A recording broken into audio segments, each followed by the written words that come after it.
Welcome to the Smoking Word.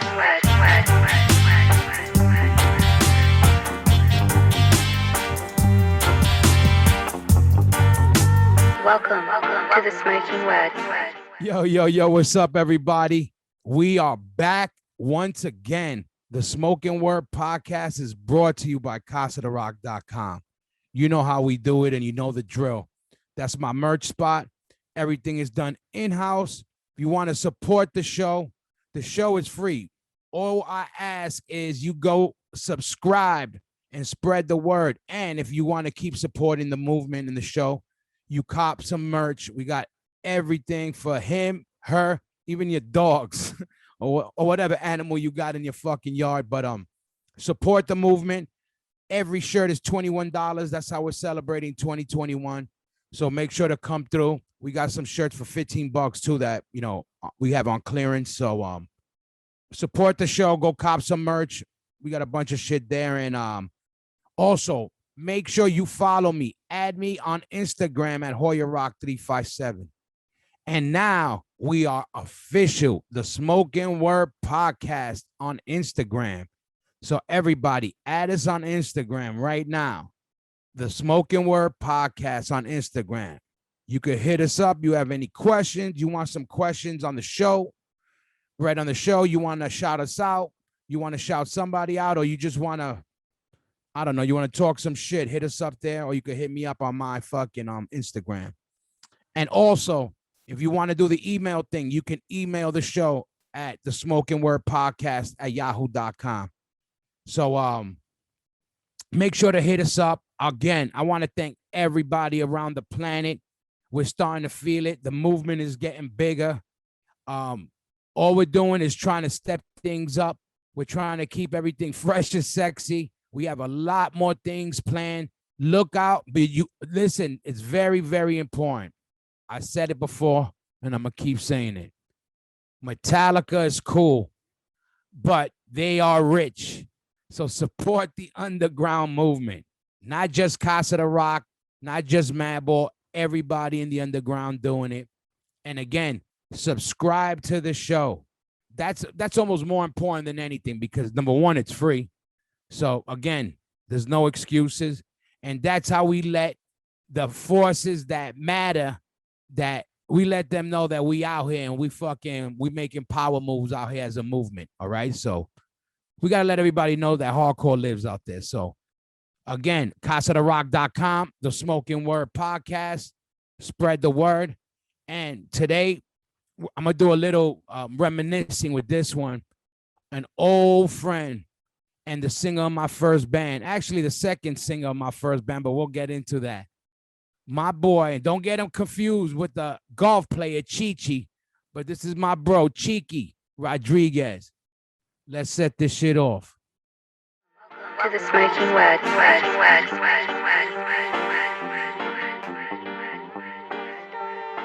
Yo, you hear me? I hear you. You hear me? Yeah, I hear you now. We all in. We all in. What's going on? How you been?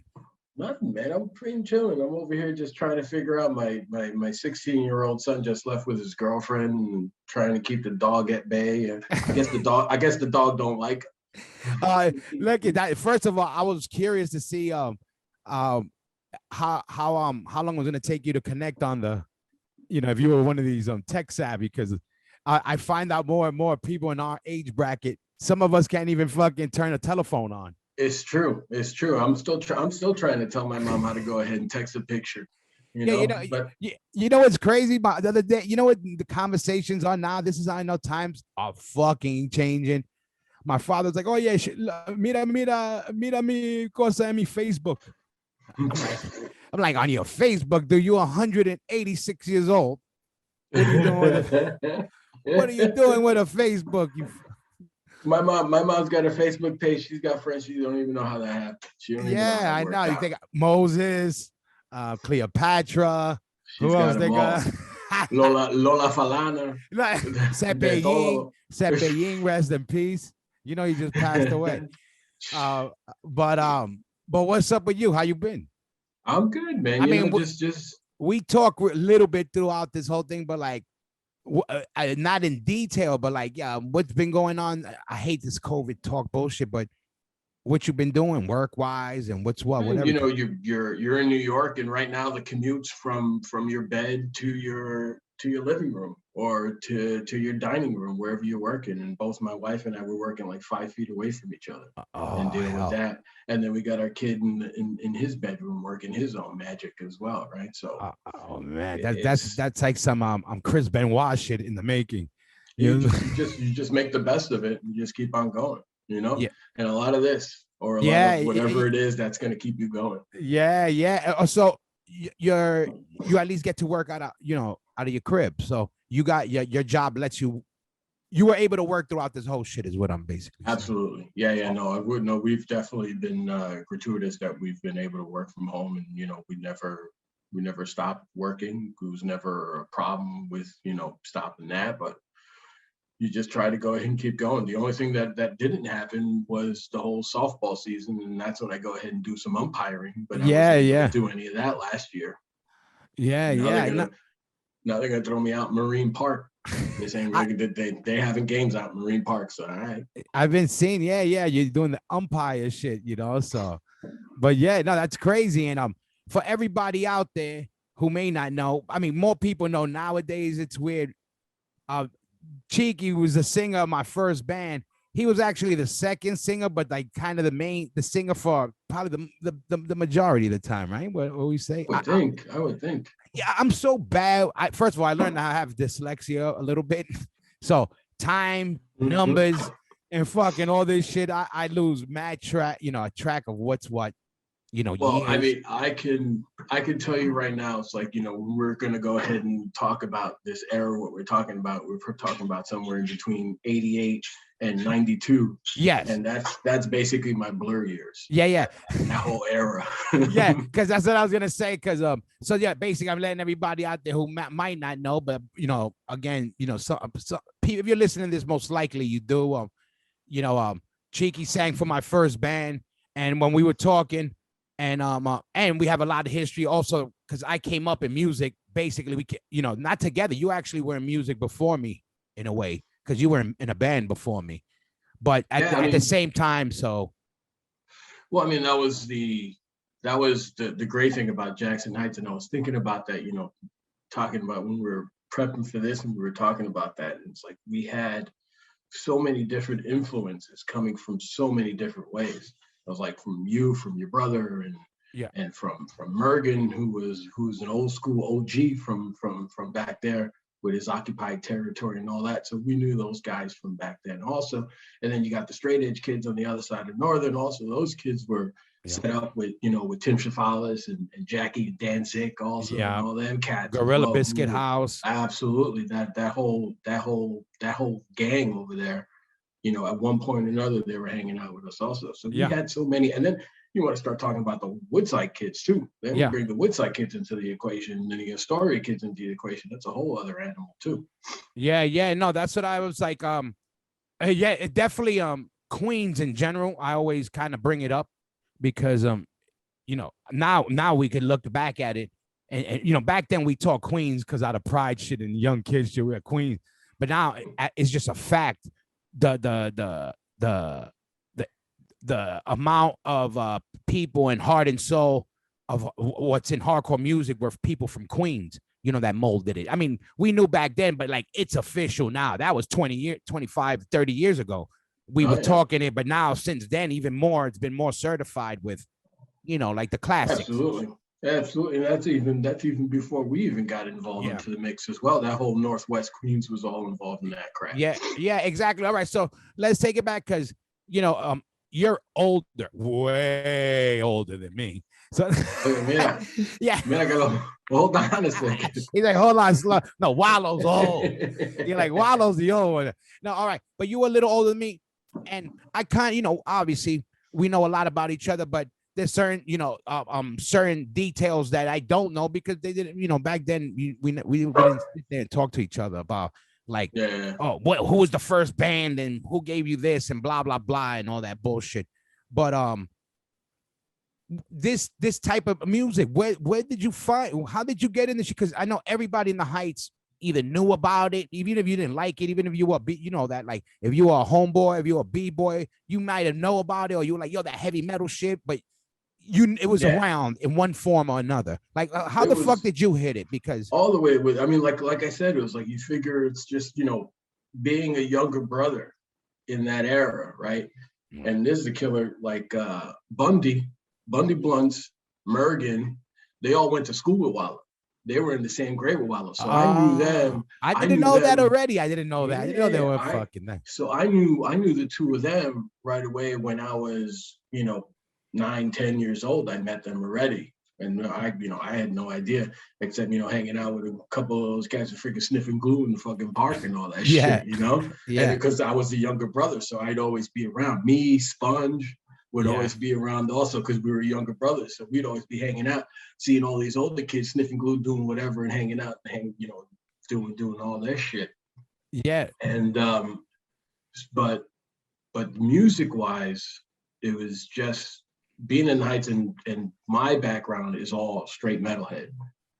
I was a straight metalhead. If I wasn't going to USA and skating, it Yeah. was metal, right? Yeah. So But okay, now the metal part, whether you get that from dudes in school, was Wallow a rock guy? I know Wallow's just wow. Wallow likes Wallow everything. was always But acid where they, house. yeah, Growing up, he was all acid house and the club all shit, yeah. 1987, all the club shit and all that stuff. But me, and I was hanging out with the kids on my block. We were just taking a couple block stroll over the Numbers records and tapes, and then we Yes. catch whatever the hit that was coming out. So Oh we'd yeah. go ahead and grab all our money together and be like, all right, grab that album. And we just take albums and check the back and be like, yo, this album looks crazy. All right, buy it. And they're Yeah. like, all right, you buy it. And then we'll just go ahead and just grab the tapes and start dubbing and just sit back and just discover whatever crap that we just discovered at Numbers that just got released. You know what you just made me fucking realize? That's what we could now, from now on, we could say, this is what was in the water in our part of Queens, Numbers Records. Yeah, absolutely. Was, and you had 3 locations. Yeah, but that one in the Heights, that was the one, because that was I always said this, and I talked about it in the past, how me and Beto, we waited for the Born Expire album. We split money, and we watched Homeboy bring it in the boxes, and we're like, come on, open it up, like, like we're waiting there with our $7 and change. But we were lucky to have that was a legit record store with legit hardcore oi. You remember they had a For legit real. oi section. Dude, they had a great collection of everything. And that's the same place. That's the same place I first met Ezek, when me and who was I with? I think it was me and Beto. We're gonna run Ezek and Woody a beat down. He may tell you a different story on his version, that he came in with a cape and he flew down, and then I'm working with that one. I can work with that one. Yeah, that we were shooting machine guns and they were bouncing off of him, but that wasn't the fact. He was looking at my record spot. So, but anyway. No, like you said, everybody just went there. That was the spot. I mean, if you were in Queens, that was the spot to go to, right? Yeah, and all right, the metal shit, but how did the hardcore shit? Because that's the thing that's the special part, because it comes in through metal or some of the homeboys, or it's always weird how people discover it. You know what I mean? Like, but then that's the great thing of the neighborhood also, because it's like I grew up with Jeer. I've known Jeer since we were 6, 7 years old, right? And he went to Europe and went to Ireland or whatever and came back. And then he came back. Next thing you know, he had his Liberty spikes. And next thing he came back, he was like bald and all that. It was just like, oh, you figure you should hang out with us. And it was a couple blocks away. And I started hanging out with him. It was Eddie Cola. It was John Bowles that was there. Mergen was already hanging out. So I walk in and I see Eddie Mergen and I'm like, look at you. It's like, I know you. So it was like already I'm set up for the comfort period already. I already know most of these people, and everybody else, some of the girls that I knew already, and then everybody else was just hanging out in the neighborhood. Yeah. And next thing you know, it was the Chromax came on and freaking, and that was and everybody he's talking about Jeer. He's our boy, and Jeer was the first singer for DMIZE. He was there for the first demo, I believe, and then we'll hit that later. But that's who Jeer was. Yeah, Jeer was. you know what the thing with Jir was that Jir was always like an old man, even when we were kids. He Like, still is. I know he's always is. been like an old man. Like I'm a little salt and pepper right here, but he's been straight white since 25. Yeah, but I mean, but even how he was, I always felt like I was talking to an older guy. Like, you know what I mean? Like, yo, he got his shit together, but yeah, he'll get thrown out of his house or something. That kid, yeah, exactly. It was just like, it's like he'd go back, I gotta pull the garbage, and next thing you know, he's like, yo, can I stay? Oh, well, yeah, what you did? It was Christmas. I remember the day after Christmas. I'm like, what you guys do yesterday? Like, yeah, we got dusted and we were in the church. I was like, what it is to be a kid in the 80s. You know what I mean? That was that Cro-Max show. That's a whole other animal, bro. That night. But yeah, but so yeah, the height, and this is again what's crazy is what makes sense is why a lot of bands came out of the Heights. There was a lot of people and a lot of music. We had the Gorilla Biscuits had a house near us. The Chic House, that was Armine and Craig from Sick of It All. They had their house. And I mean, it's like Anthony coming out. It was over on 90th and 30th, right down the block from Army Joe. Yep, Jack Flanagan was more down for that. And you know what else was crazy? Marcos and Bad Trip. They had the studio in between, and Marcos ended up the Marcos would talk. I think his last name is Ciega. He ended up doing video. Yeah, he's like a Hollywood big video guy. Yeah, he did videos for like fucking Papa Roach and all those type of bands, which was dope. All hardcore dudes, and they were our older guys, and they owned studios in the neighborhood, and we were all kids from the neighborhood, and it's all. That's the best. That was the best part. I mean, because Bell Studios, when Marcos had that thing open, it was like we were there, left and right. It's like, we had our boy live right down the block. And it's like now it's like it's like I see these names. I see names and like things that I don't even realize. Like you were saying Marcos. I was watching some show, some TV show. I had no idea. And I'm like executive producer Marcos Ciega. And I'm like, look at this. I know, that's great. Like I was like the Wu-Tang. Yeah. Like Sasha and the whole night. That's another one that killed me. We were doing the Hazen Street band, and we got on a major label, and there was things that we were able to do easier, like who you want to do your video, we could get Marco Ciega and I'm like, Marcos, I'm like, this is crazy.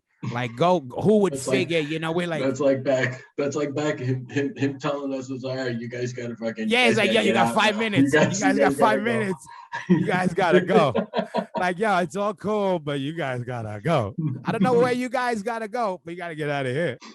That was, that was the best part of Bell Studios. It was just, it was still in the neighborhood, whichever way you went.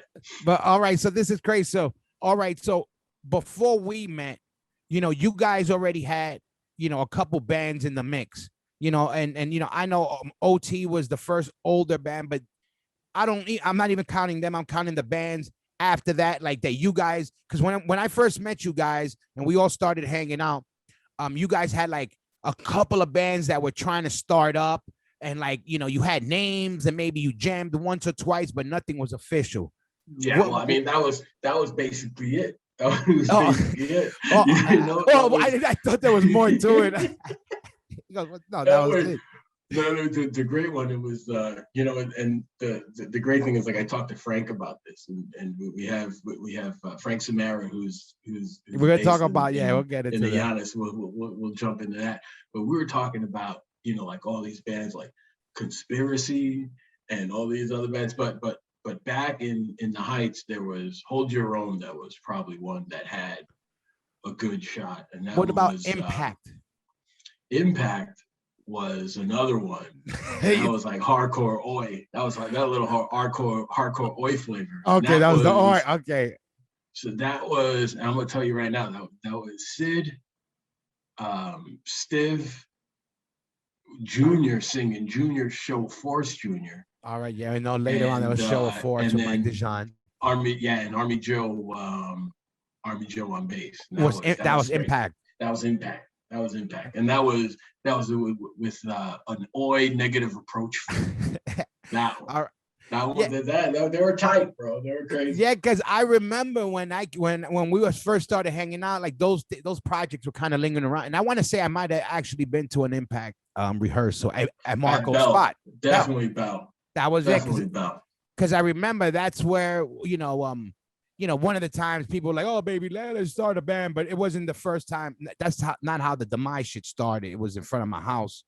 I think I talked about it one time with Gier. We were just sitting in front of the house, kind of thing. And again, the reason it was you, Nagel, and Beto. yeah, and Gier was there because I remember this. And it kind of leads into why it became a band. So we were sitting in front of my house. We used to hang out in front of my house drinking 40s and smoking or whatever it was, and we would listen to Crucial Chaos. It was a hardcore show, a college hardcore show from NYU, and they were a classic staple, but there was also a lot of garbage on there.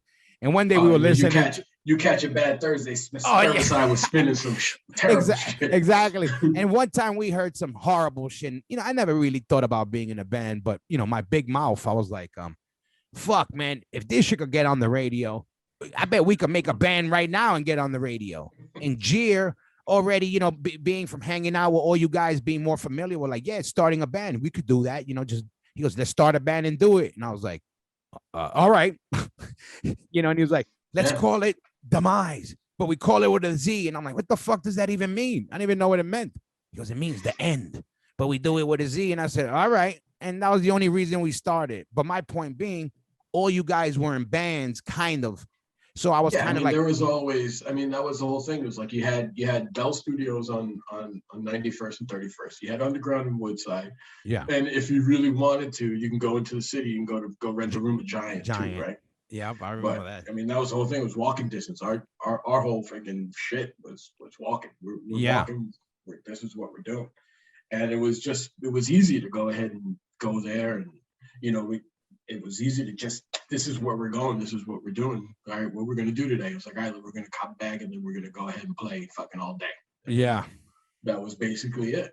That was just the day in the life in fucking Jackson Heights. I know, man. It was like you could make the whole day out of that. Just get in the studio, and it was like, man, you remember how? All right, before we get even to that, so you had those bands. So before DMIZE, was that the most official? Obviously the most official band because we ended up recording and stuff. But before that, was any of those other projects semi-official, or they were just kind of like what you said, just kind of the ideas and jam once or twice? It was just mostly it was just hanging out. That was the whole thing. It was the DMS infancy. We had Second Nation Rising. That was another one that was gonna happen. Yeah, I know I had another one with Mod. I was playing drums with Mod, and I think we had Second Nation Rising. I think that might have been Second Nation Rising, but we had one great jam, and then that was it, right. I remember that, and then basically, and then Show of Force. Yeah, I did that Show of Force show because Junior moved to Texas, so I sang for them at that Super Bowl. At one of their first Super Bowls. Oh shit! Yeah, you forgot about that. I completely forgot about. I want to go look for that. Is it online? Dude, I've never seen it.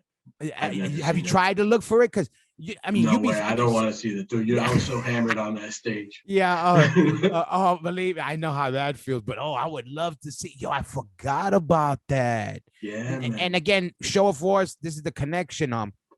Fast forward, that's Mike DeJean's band, who Mike DeJean was playing, and the singer for Show of Force used to hang out with Chiqui and all those guys. That was before I was hanging out, and that was the connection with Show of Force.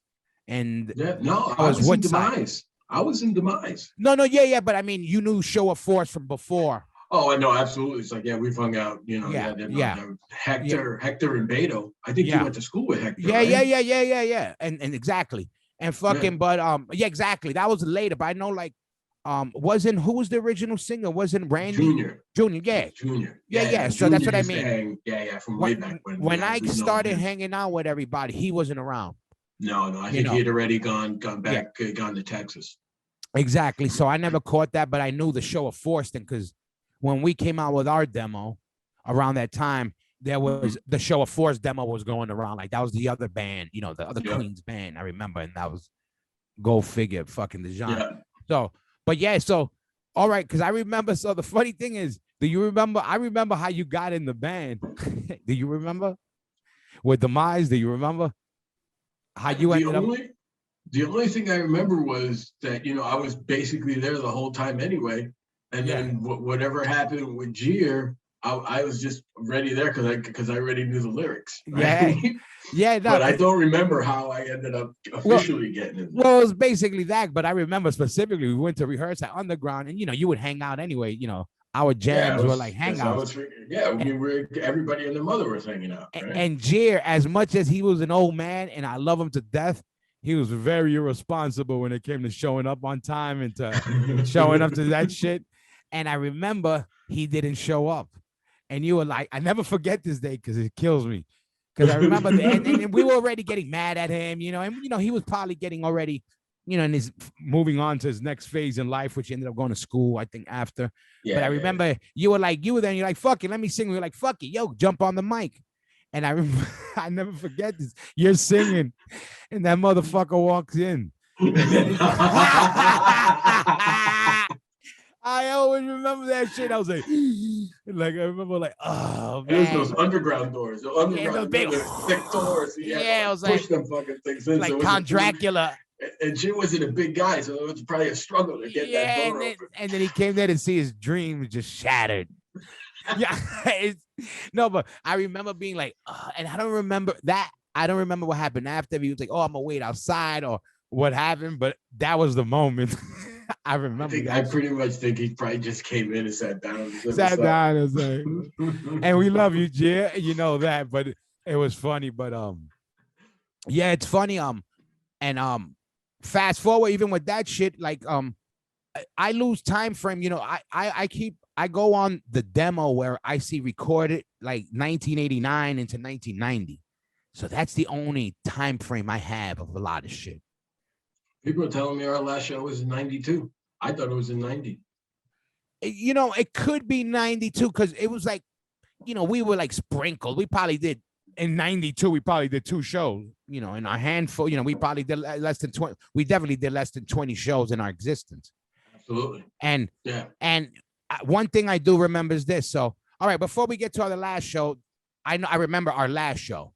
So it might be that, but you remember our first show. So, all right, do you remember this? Hold on. You were at the first DMIZE show with Jer. Do you remember that first? I still remember that show, and to this day, I have no idea where the fuck in Brooklyn that fucking thing was, bro. But I don't know if that was a real place. I don't know if that was a real place. I don't know if that we went in. Did it really happen? Hollywood set, and this is all of a sudden. So have you ever seen that movie? There's some flick, and it's called, I forget what it is, but it's some punk rock horror movie, right? And these guys roll up into the show, and they roll up into this show in the sticks, and the whole thing. It was the same thing when we walked into that joint in Brooklyn. Dude. Yeah. Swastikas flying, Confederate flags flying. So everybody, basically what it is, I remember that whole day too perfectly because obviously my first show, but there was a lot of some funny connect the dots shit that happened. So our first show was they were called the Rogue Animals, right? Weren't they called or whatever? Iron Knights. That was the name. Who were the Rogue Animals? Oh, they were from the other spot in Brooklyn, Animal Hall. Oh no, the Rogue Animals were from the Warriors. I was just gonna say they're from the shit. Hold on. Yeah, well, listen, shout out to all my bikers out there, whatever the name of your gang was. But basically, it was at a biker bar. In a biker club in Brooklyn, like Greenpoint or something. In Greenpoint, and we walk in, and the show was thrown by Mike Bullshit, who was the singer of this band Go at the time. Yeah, and I didn't know that. Yeah, check this out. So I never met him personally, but what had happened that day, it's funny. I'll let you know because you ended up there later on that day. So he booked the show, but when he rolled up and saw that they had some swastikas and shit or whatever it was, he was like, yo, fuck this. And he went by the train station, I heard, and was telling kids, yo, don't come. Don't do it. Yeah, and then I heard he got beat down because the bikers heard. But when we rolled up, us, we're like, that's like a challenge, like you tell us not to play because of that. They were like, no, we want to have the show. And we were like, obviously, we were the anti-Nazis, but we were like, oh, fuck it. Are you kidding me? We're playing. If you got beer and, it's us. All right. Long story short, we ended up playing, our first show in a biker club, that was it. But long story short, all right, we played the show. And I want to say with Jer, we might have played 2 or 3 shows. There was this, it's funny because I remember that show. there was supposedly somebody was telling me there was a squat show. Yes, you don't remember that? I don't remember that. Listen, this one, it was in somebody's house and we bombed it, and they were like, no, people still live here. We thought like abandoned, and they're like, yeah, a squat, like, but niggas still live here. And it was, I remember that because it was packed and we had a great show. That was like one of the first times that there was a couple more people besides our boys. And we were like, whoa, okay, yo. And I remember a bunch of the fellas were kicking holes in the ceiling, and they were like, no, people live here. Oh my God. Yeah, no, that definitely sounds apropos to who we used to hang out with and still do, right? So yeah, exactly. Yeah, exactly. Still, but like, all right, so there was a couple. This is why I want to get these out of the way, because I want to remember from you on. So I remember there was there was the Long Island show we played with Neglect. That was early on. DMIZE with right track? Reds. Yes. And that was with Gier singing, I believe, still, right? But you were there. You obviously, you guys most. So it was that, the Squat, Reds, and obviously what became now like kind of in a cultish, I don't know what the word is, the fancy word, but the NYU tape, the live at NYU tape. Yeah, that ended up, throughout my years traveling and around in this shit, the thing that came up about DMIZE was always, that's stories. And then that tape. That's the one. Did you catch the YouTube where it's just the talking, it's no music? Recently. It's amazing. That's all it is. It's just us freaking just talking bullshit. Just ranting. I heard that recently. and that had got around. So people didn't know much about it. And people, as Madball got around, people want to start searching, and then the DMIZE thing would come up. And then, but it was always that tape they brought up. The live at NYU, but you were there that day too, obviously, right? You remember that day? Of course. I mean, the only thing I remember was hot as fuck. Yeah. And then people just kept coming off the elevator. People just kept coming. People just kept coming. People just kept coming. For everybody out there, we're in a radio station recording studio, so it's not very big, and we had probably 50 people, 80, 60 people, and let's say if there was 50 people, 48 of them were dusted, and and the rest were in the band. You know what I mean? Yeah. It was insane. In like a 20 by 20 room. It was, and you know what I always remember? I remember 2 things. I remember Brendan. Shout out to Brendan SFA being behind the console with Spermicide. Yeah. And I remember Spermicide with this look of disgust on her face. And I remember at one point when the rants just started, she looked at Brendan and was like, I knew it. And I was like, what are you gonna do? You figure if anything, that was the beginning of the end, right? Yeah, exactly. Go out with a bang. And then it's funny, like, it was just so insane from like, we're threatening people one minute, then telling our mothers we love them the next. Then like, we gotta go home. We gotta go to school. We know I'm coming home early. Don't worry about it. I hope you freaking record. I'm shouting out people that I went to school in 3rd grade. I know. Yeah, exactly. Yeah, like, is there a mic on? I'm gonna talk as much as I can. That's the same thing. I'm like, I gotta go to school. We're in fucking school. We're borrowing the station wagon. Because it was Friday the next day. We had Friday the next day, and then we had the first show at CB's. We had our first show at CB's. Oh, okay. So, all right. So the NYU was already you, right? Yes. So, do you remember what was the first show with you? Do you remember? No. I remember it was ABC No Rio. That was your first show. I remember the ABC No. Yes. In that fucking pit in the basement. Yeah, with the hole. It was the basement, and then there was a big hole in the basement. You had to avoid that. So I'm over here working the mic, trying to avoid people, and then trying to avoid that big pit in the fucking ground.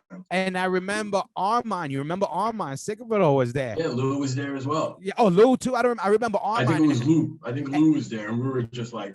I remember, I just remember being like, fuck, this is gonna be whack. We got this big hole in the floor. We were like, we're from Sigurdall's here. We got a fucking big fucking concrete. We're gonna try to come off. I'm a fucking busted ankle. We're gonna try to come off, and and another miracle was that ABC No Rio actually booked us, because that world, you remember, wasn't crazy about our world. That might have been ABC No Real, one of their first shows too. I gotta believe. Oh, I don't know, because they were always really with the political thing, and those people never mixed with our people in general. Just even like the Sick of It Alls and the Us, they just were on some squatter kind of shit, whatever it was. And it was actually, when I tell some people that we played there, they're like, really? They booked you guys? Because they ended up becoming really like known for being that real political kind of club. So You know what I they mean? would have stayed away from us, I guess, right? Yeah. We Yeah. got grandfathered in. Yeah. I'm wondering how, and even though I give them at least props on that, like, hey, they went for it, because a lot of places wouldn't book us. Yeah, so I figure at that point that might have been a Nagel book show. Maybe. He might have done that. Also, that was the dynamo back then. Yeah, he was. And I got to give Richie a lot of props. Richie Nagel was that's our boy, and he was our drummer.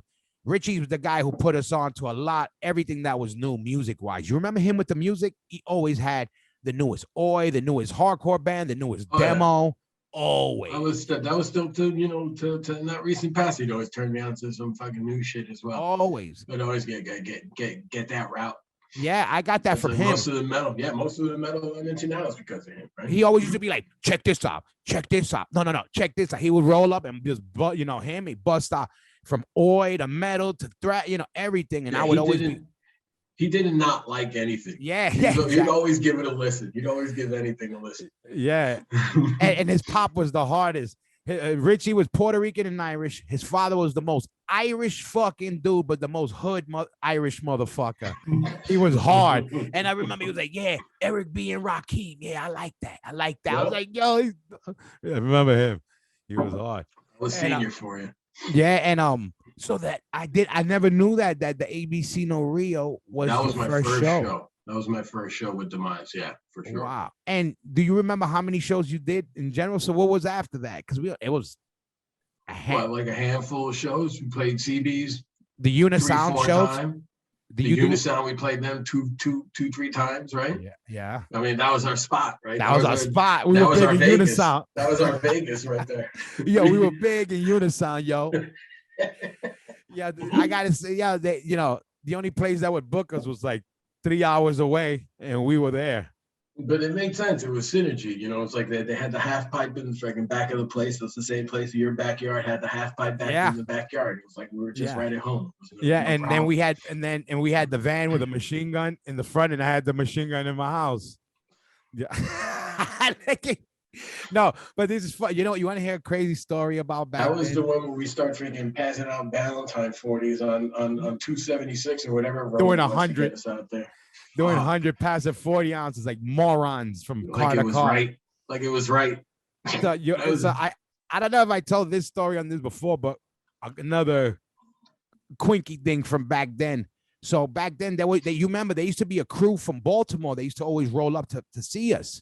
It was the whole Baltimore crew, and there was this one big dude, a bunch of dudes. They were the squad that would always roll up, and that was the other band. And I remember one of the last times we played there, homeboy goes, writes it down, his name, Throne of Corruption was the band. Yo, Tim, Throne of Corruption, yo, stay in touch. Again, kiddies out there, this was before cell phones and Instagram. And all right, so had to actually make an effort to keep exactly. So whatever, we had the number and whatever. What was that Gut Instinct? Yeah, back Delaware then. band. Delaware, but they were the shit. They were the shit. And but then fast forward past that, now we're Madball, right? Now it's Madball days, and they tell me, they go, yo, we're in Roadrunner. They're like, yo, you got a booking agent now. They're like, yeah, it's a guy. He says he knows you.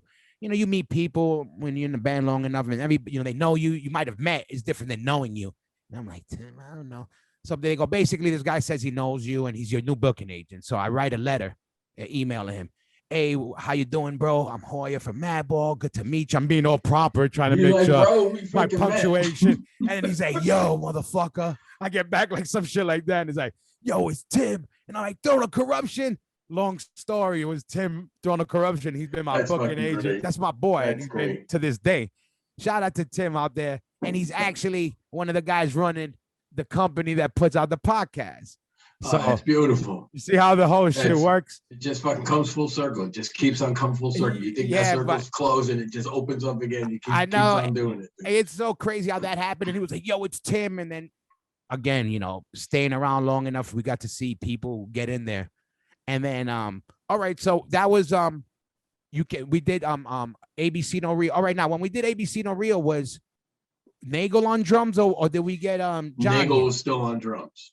Okay. Nagel was still on drums, and then we did CDs. Who was the band then? Because we had a lot of little changes with guitarists during those eras, remember? With the Steve Pettits and the... No, we were still a 4-piece.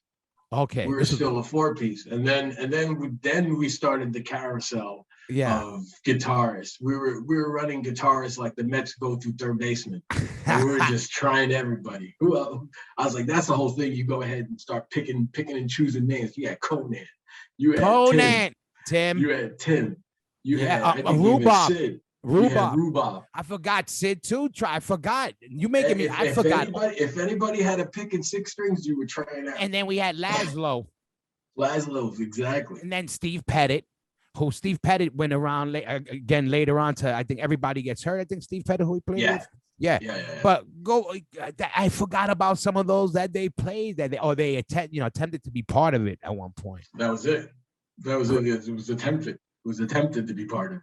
Because back then, we were like on that metal shit. We were like, yo, you need 2 guitars. That was it. It was Exhorter and Obituary. That's what we were listening to every day. Yeah. Hell yeah. Right there, we're gonna set a jab just like this, bro. Yeah, exactly. And that's what I'm glad and fast and it ended up being cool and being real cool and friends with the Obituary dudes. And it's funny because I tell these guys, I'm like, I got no shame in my game. I'm like, yo, I got mad love. I love that shit. We grew up. I'm not no fanboy. We were never fans of nobody specific. We all loved it all, kind of. So I'd be like, yo, you guys were the shit. We used to all roll up, blah, blah, blah. And, those dudes are great dudes, the Obituary guys. I mean, that was it. And it's like, you figure in that span of 4 or 5 years, right? We were absolutely spinning maybe 10 to 15 records over and over and over and over again. I know. It could be freaking like it was the Killing Time. Yeah. It was Exhorter, The Law. It was even Corrosion Conformity Blind. Also. That was the shit. And that was Richie. I remember Richie first bringing that like, yo, and we were like, yo, they on some Southern shit, and I was like, yo, this is dope. Yeah, all that, and you're right, and also, I remember Into Another. That's when we were going. Yeah. It's like if it wasn't an Into Another show at Continental, it was Skadanks at Wetlands. Yeah, Skadanks. The Skadanks. Yeah, right. We would go. That's again. I want people out there to know, as gorillas, as people label us, we were not only the scene was so much open then. We'd go to a ska show. Again, 1 minute we're at the Skadanks Toasters, the Scatterlights, and then we'd end up at Obituary, Bolt Thrower, and then we go see Into Another, Quicksand, and then we'd roll up and we'd roll up and see Instead, Youth of Today, or what, you know what I mean? Like we would just. That's this, like one day to another. It was just like, all right, what's available to freaking check out now to blow our fucking minds tonight? Yeah, crazy and fucking and then all right, do you remember? All right, so your first time in a record, all right, Don Furies. All right, so we did our demos, 2-track lives originally, like a lot of bands did back then at Don Furies, which I'm glad we did because we basically were like in the Hitsville, USA. That's our Motown. We got to do it. You know what I mean? Like more than once. That's our hit. You can't take that. You can't take that away. That's what it is. Yeah, that's exactly what it is. And we got to not only record and had Don Fury being there, opening the door for us. We had the whole experience more than once. I'm glad we did that. Were those sessions the first time you recorded in something semi-real? Yeah, those were like for sure. For sure. I mean, if it wasn't just a tape deck in a basement somewhere, no, absolutely, yeah. No, for sure. Yeah, that was the one thing where I remember, and Jir was still singing, so this was the first demo, and of course I was there. It was me and MC Pause that were there, and we did the backing vocals. Yeah, and I remember the whole thing was that actually might have been the second demo where it was From Reality, and we wanted the reverse symbol. And it was And it's just like, just play the cymbal, just play a cymbal like that. And I was like, remember, that's freaking as simple as it is. That's it. I thought it was like some crazy effect, and it was just like, Yeah. oh, just go ahead and just freaking double up the cymbal there, and his Yeah. drum just faded in. And I was like, Yeah. man, yeah. this guy's amazing. This guy's a He's freaking wizard. He's a wizard. He's magic. Yeah. And then you find out later, you're like, yeah, you know, I know. Yeah, I remember that specific. We needed that reverse effect. We needed it, you Yeah. know. But oh Yeah. man, yeah, and that was, you know, my first recording. You know, I ask these questions now because now I recorded so much, and that's like a big part of what I do, you know, in general. That I look at those days and I'm like, I remember, wow, my first time recording. Damn, the shit that used to fuck me up, or the shit that I never paid attention to, what I pay attention to now. And those were my first sessions too, and you know, and what I'm glad we got to do were everybody out there, we were doing them 2-track live. So basically there was no overdubbing. We were just playing the songs live, but they were getting recorded. Some things were mic'd. The drums were mic'd and the guitar amps. You got the drums and the bass, the line in, and then that's all you're getting, drums and bass. That's it. Yeah, exactly. And thank you. Good night. And fuck it. And but yeah, that was crazy. And then we did so we did how many, because we ended up being the So 2-track lives later. We ended up doing the one demo with Jeer, right? Yeah. Then we went back to Don Fury and did the other 3 songs. Okay. We did From Reality, Trap, and what was the other one? Shorthead. Okay. Shorthead with Stick. Okay, now when we recorded that was with Richie still? That was with Richie still. Okay, so that was still like 2-track live. That was still 2-track. That was still with Richie, and that was at Don Fury also. Yeah, Don Fury. And I kind of remember because we had worked on more songs. Those other songs were a little bit more built better. Yeah. And then and then I mean, and that I guess at that point, if we're looking, you know, the chronological math, I'm figuring that's 91, right? Somewhere in there. So yeah, because the demo says recorded end of 89, 90. The first one with Jeer. But that's just what you put on. That's just what you put on what you released, dude, right? No. That was what was on the demo. When you see the demo, that's printed on the demo. Yeah, that was typed. So it said recorded. You know, so it was like the winter or whatever. Oh, so then that makes sense because that means we reissued a demo again with those 3 extra tracks there. Yes, so that's why we did it in 2 different dates. That makes yes. sense. And then, all right, we had redone that 2-track live, and then our first real recording of anything else after that was, all right, we ended up. Do you remember? We ended up getting Why I want to bring this up was Richie, when what happened with how we, first of all, we love Richie. Richie's our bro. But did we throw him out or did he leave or what happened? I don't remember that. Do you remember? I think we mutually parted ways. This is probably the best way to go ahead. Is that what you call it? Okay. I'm gonna say is that what happened? Parted ways. I think that's what it was. All right, because do you remember? We had the opportunity. Yeah. That's what to push him off a cliff and punted him. You saying? That's you saying. We played him off the cliff. Richie, I love you, Rich. No, we love you, Tortuga. But all right, now. No, actually, to set aside everything, because I got some bad news today with Richie's mom, Richie's stepmom, Madeline. Oh, wow. She's got she went to surgery and right now she's on life support. She got COVID. She's down in Florida. I don't know what's gonna happen there and all that. But Richie, mad love to Richie out there in the fam, Rich and all that, man. Yeah, crazy, man. Yeah, crazy times. And so after this is why I'm glad I got you too, because there's a lot of these. I remember a lot of shit, but there's a lot of this story that I forgot. The funny thing about it, this is before you even smoking weed, so I don't even know how you even forget. Thank you. I want everybody to know that shit doesn't affect, nothing of that. It may just affect your hunger. But all right, all right. So when that happened, so then from at that point, I remember we were on the trail. We were on the trail for a drummer, and we had a couple of ideas.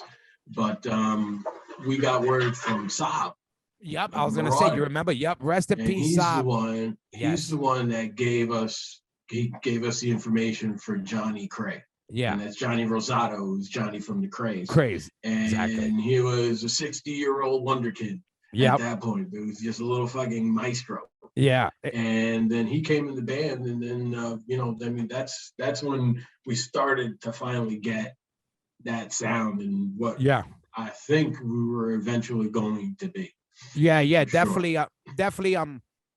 Again, Saab, rest in peace. Not only was a good friend of ours and all that, but also Saab was a big connection in some other bands.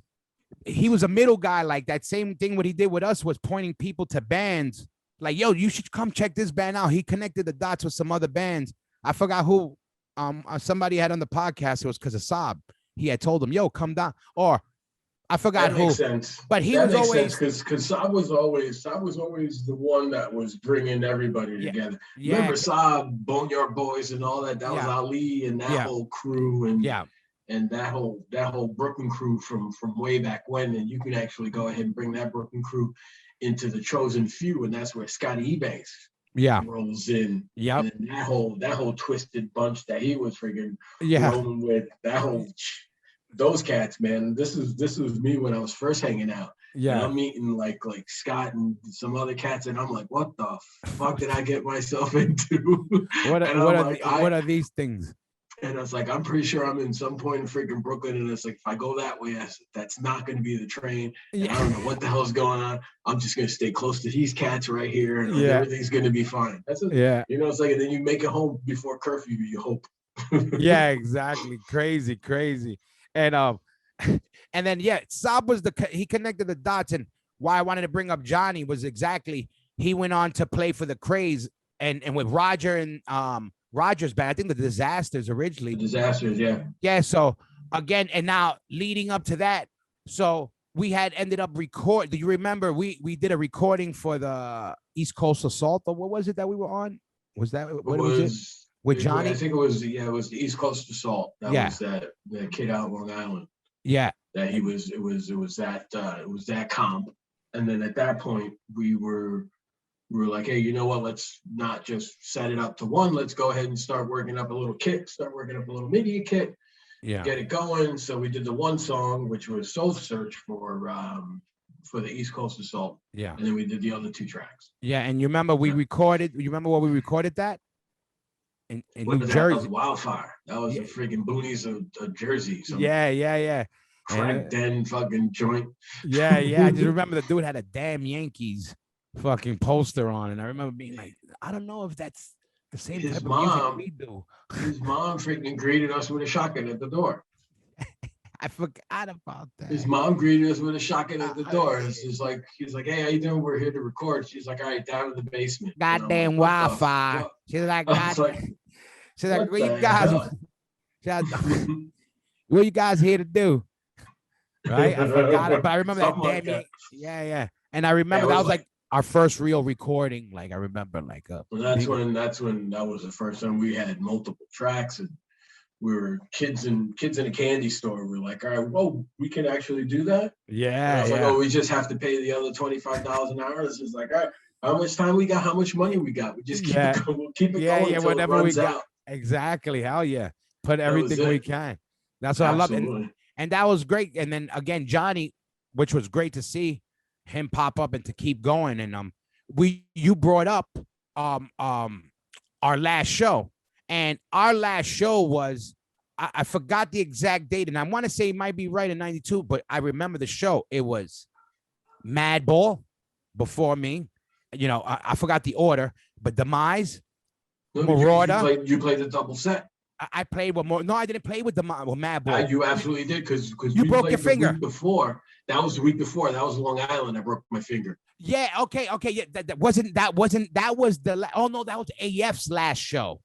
That's what it was when he broke. That was out in Long Island, because that was our mini tour. That was our mini AF tour. We were like, we were on tour AF. We played the week before out in Long Island, and then we played the week after at CB's. Oh, okay, I got him. All right, because I thought that was but that show. And that show was AF's last show. Okay, yeah, and it was funny because Johnny was getting more into the punk rock shit. And I remember we were more wanting to do more metal shit. And I remember he showed up really punk rocking out, but we were already kind of phasing out with rehearsals and stuff. Or I remember whatever was happening. And that day, the crazy part in that show, Neglect was on it. Neglect was a Long Island band. Neglect, Johnny LaFada ended up playing with Madball later on. He played that show. Or he was in Mind Over Matter, but they were on that bill. Marauder was on that bill. Agnostic Front, which Johnny ended up playing, blah, blah, blah. Yeah. You know, we played, you know, Madball played, and I wasn't in Madball yet, but we were all hanging out already. You weren't officially in Madball. Yeah. You played because there were a couple of shows you played double sets too. Yeah, okay. And I remember you broke your finger. You dove in the crowd and you popped up and you looked at me and you go, I gotta go to the hospital. I was like, for what? And you held your hand up. And that was fucking Jeer. That was Jeer's fault. Jeer's fault. It was out on the island. I freaking dove. It was during Zero to Hero because we were doing Zero to Hero in our set, right? And I went and I freaking dove and I came back and Jeer's like, yo, jump again. And me like an idiot, I went and I heard the cooking. Okay. My shit was like, look, here it is right here. I remember. There it goes. I remember you gotta go to, and I'm like, kind of like, yeah, right, whatever. And you held your hand up. That shit was pointing. Your hand was pointing northeast. That shit was pointing west. Yep. Oh my God. Let's see it again. Hold it up for the camera. Let's see crooked, but then you go ahead and spin it. Get out. That's some Stevie Ray Vaughan fingers right there. This is some freaking Norman Brockovich right there. That's some fucking mountain climber shit. And then, all right, and then fast forward, there was, you would always sing around for fucking around. I know you were like, for fun or whatever, but after, I ended up joining Madball. Everybody went their ways. You moved away. You actually moved away for a while also and whatever. Yeah. Did you do any music during that time before what we're gonna get into now, the new stuff? No, the only thing that I was doing, and this was probably like mid 90s. I mean, I never got into any other bands, any other hardcore bands, any metal bands or anything like that. What I was actually singing with my sister-in-law, and she was in like some kiddie band. And then she'd have like these kid bands, and I do like backing vocals and freaking go ahead, hang out with the kids and freaking do all crazy shit and all that. And so I was doing that for a little bit, but I was never officially in the band. But other than that, I never did anything like that. Nothing. No. And then let's talk about your new shit because again, obviously the last couple of years, if anything, is the most I've seen you more of anything. At the shows we got to kick it, a bunch of times, and every time we're in New York now. And then I heard that you guys were starting a band with Frankie and everybody. Tell everybody the new band, and then we're gonna get into the band because I was trying to figure out the name, and Frankie had brought it up to me since you guys been working on the band. I'm still trying to figure out the name. But it's a Giannis. Yeah, Giannis. Yes. So first of all, let's start there. Who came up with it, and what the fuck does that mean? Well, I'll tell you, it's this is Frank's Animal, and I actually think it was actually outside one of your shows. It was actually outside the Bazaar, and Frank and I were talking, Frank and Harry, because they still jam. Of course, they've always been close, even when Frank was living in your basement. Yeah, Harry was always there, and they were like, "Yeah, we're just trying to go ahead and figure out, if we go ahead and set something up, you want to go ahead and sing?" He was like, "Yeah, go ahead. Set something up." Yeah, sure, no problem. I'll sing for you guys. And let's just for if anything, just for something to do or whatever, right? Yeah. So fast forward, we've got good 10 tracks right now. We're just rolling there. But what a Giannis means, you need to go ahead and ask Frank that.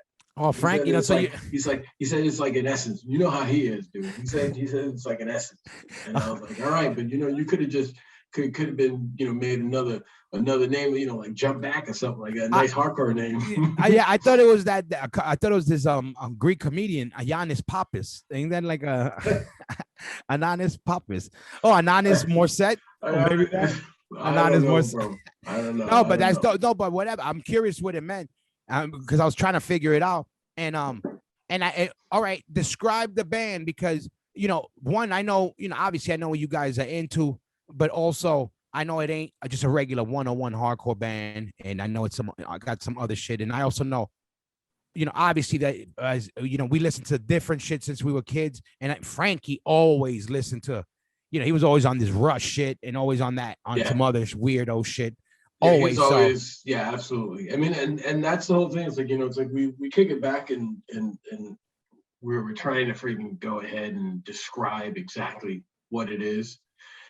And I mean, it's definitely hardcore to the bone. I mean, it's definitely got some progressive little spins to it. It's definitely got some metal spins to it. We have a lot of fun with it. We get to have a lot of fun with it, which is great. So we're not worried to get spun into a genre, if you will. Not even a genre, or just like do a whatever you want. sub-level of a hardcore, right? Yeah. So we're just calling it old dadcore. Yeah, old dadcore. But okay, but let's just say this. All right, you know enough of what's going on. All right, if you had to take what are 2-3 influences that would describe the band, because you have to describe it to people who never heard it right now. If you had to take two, if I'm gonna say like his metal, like his Overkill feel to it, right? There's not really a metal sense to it. There's not really a hardcore sense to it. It's just a bunch of guys just getting together, just playing some music. We're fucking grooving to it. We're grooving to it. It's jumpy. It's really good stuff. It's hardcore to the bone. Yeah. But then at the same time, there's little different spins of different influences of metal. Yeah. Of progressive metal. Okay, that's what I was gonna say, because Frankie was always loved progressive classic rock as well. It's classic rock as well. So I mean, that's some other things. Yeah. We got a track that's got a little Eagles influence as well. So it's just over the years of all the crap that have been pushed through our ears, right? Yeah. So you can hear it. You can hear all those influences. And you got 10 songs? We got about 10, 11 tracks or something like that. And then, a couple of throwaways. No, but 10, but like you telling me you got 10 songs with vocals and they're ready to go right now. Oh, absolutely. Yeah. We've been recording. I think we have one more track that we can go ahead and finish recording and finish vocals. And then it's just mixing and mastering. And it's just like, trying to figure out what we're going to do and distribute it. Yeah. What you guys got to do is right away is play no games, and you got to get a song out right now. You get a one mixed version of one of your songs, and you put that shit out right now. You know what I mean by right now? Like as soon as you get off, you call up whoever and you say, let's get a fucking track up right now and play no games, and you don't wait. We should have that right there. We got a couple of tracks. I mean, we don't have full tracks, but we got snippets of tracks up on our no, like you need one up there. You just need to get, because this day and age, and this is something for everybody out there, the game's changed. And if you haven't noticed, bands right now, they put out singles. They don't even care about a record. They'll put out single and then another single and then another single and then another single, and they do it like that because everything's a la carte now. And why wait for something that you gotta take that time? You need time to build. So you know what I mean? My point is like fishing. All right, fishing means you're gonna fit. The word fishing means you're gonna have to wait to catch, right? It's a process. You're doing something. Yeah, but if you don't throw that, if you don't cast that thing out, it's nothing happened. The first track is that first cast. And I tell people that if you got like, you're that far along where I wouldn't even be waiting. I'd get one track, get a banger, get it mixed, get whatever, put it online. There's mad kids online. Anybody who hears this, you could even hit them up. You throw together some bullshit lyric video, throw something to put online so people could pass it on YouTube and online and pass it around. Start spread. That's how, you remember what we used to do back in the day? I tell everybody, we would walk up and down the line and remember $5, 5 songs, 5 demos. Now what you got to do is what we do, go on Instagram, you know the deal. You promote it like that, but especially you got that, I would get a song as quick as possible, put it out there and have it just, have people rock it, let people feel it. And then you know what? 2 things are going to happen. They're going to say, oh, I don't like it, or I like it. When's the next shit coming out? You want 50-50. That's just better than Vegas. That's it, baby. I tell people that, like with new bands, I said, don't wait. I said, wait till you got, your blade is sharp, of course. But I'm saying, it's like, as well as I do. Oh, wait till you're ready to have a child. You're never ready to have a child. You know what I mean? You're never that prepared. You No. just you gotta you're some are further along and better off than others, but you're not prepared. You gotta work with it. But you know what you do if you're in a relationship, that's the the whole first stop. thing. It's like once you're there, that's when you got to go ahead and work it out. Yeah. And once then so you got to rip. Yeah. So you got 10 tracks and you're waiting to put that out. And then but like what are you looking at now? Like is there a time zone? You trying to finish things up? Do you want to shop shit or like No, we're gonna shop shit. I mean, we're where we're at right now. And it's all where the mixing and the mastering is right now. I mean, that's where we're at. It's like we're done. It's like we're over here talking about covers and shit like that. Yeah. We're here about doing covers and nonsense, right? But I mean, it's like we got a room where we go ahead and hang out every couple of days, right? So I mean, the great thing about it is that we got a room where we can go and hang out a couple of days, right? Yeah. Hell yeah. So I mean, we take advantage of that. And, we go and hang out, and then we go ahead and push some music and push more bullshit than music, but we have a great time doing it. So yeah, and yeah, no, and that's good. And again, all right. So let's just say shows we're ready to play now.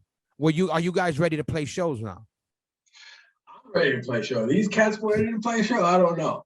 I don't know about that. Well, but sonically, how is it in the room? I mean, sonically, absolutely not. I mean, it's like if we get to the point where I mean, if we had something scheduled in 2 weeks, of course we'd get a little more professional and we go ahead and do it. But I mean, that's the whole advantage and disadvantage of having our own room where we have our own keys. We just go there and we get Cherry Valley and get a sandwich and just bullshit for the rest of the night. Yeah. Yeah, nah. That's the shit. No. But that's good. So but I'm saying like because I'm the way things are sounding, things are starting to open up a little bit more. And does that be I'm hoping the B&B happens, there's always shows like that happen. No, of course. Of course. I mean, when everything starts opening up, when that time comes and I mean, we're going to be ready for it. Of course, we're going to be ready for it when and if, I mean, of course, when it's going to happen, I mean, to that point of where we are now. And are we really going to go ahead and see to the point where you're going to go ahead and get a mosh pit? What's going to happen? Are they going to go ahead and saran wrap everybody? That's not possible, right? It's like that's when you start figuring out how they're going to go ahead and make it to the point where you guys can make money, right? Where everybody can make money for that matter. I mean, and that's the one variant where it's still not out there. Of course, if we were just sitting in an arena and everybody sits in their one seat, it's not a problem.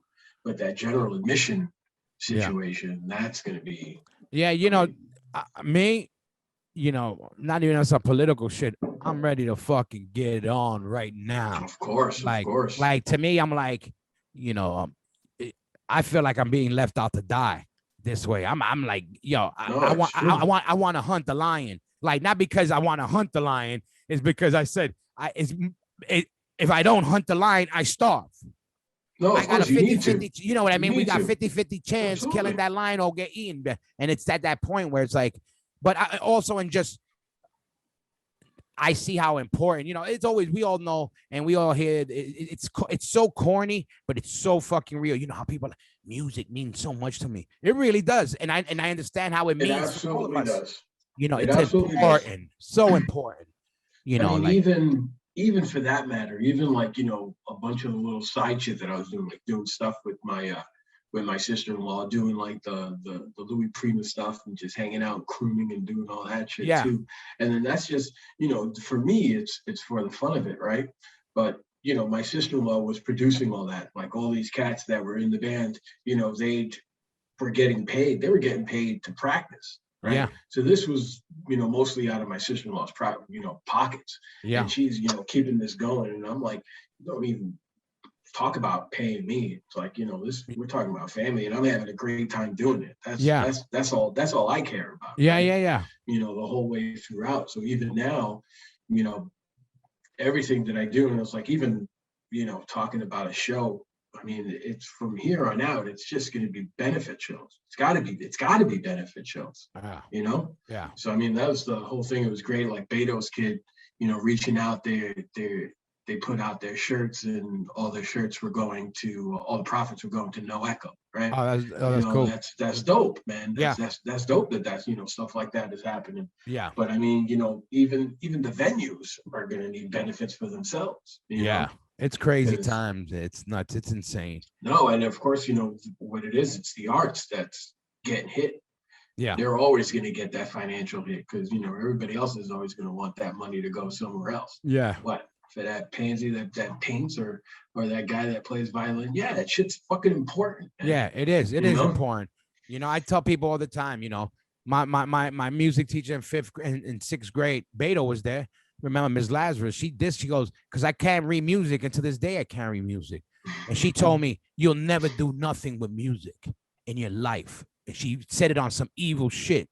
And Miss Lazarus, fuck that bitch.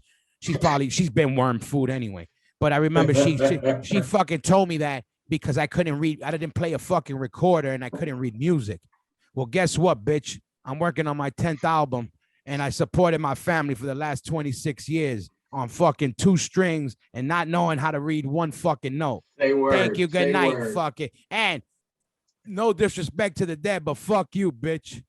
No, you see, problem number one was fucking going to Newtown and thinking going to a school with no windows was going to be okay. Well, yeah, that didn't help. That definitely was not a plus in my upbringing.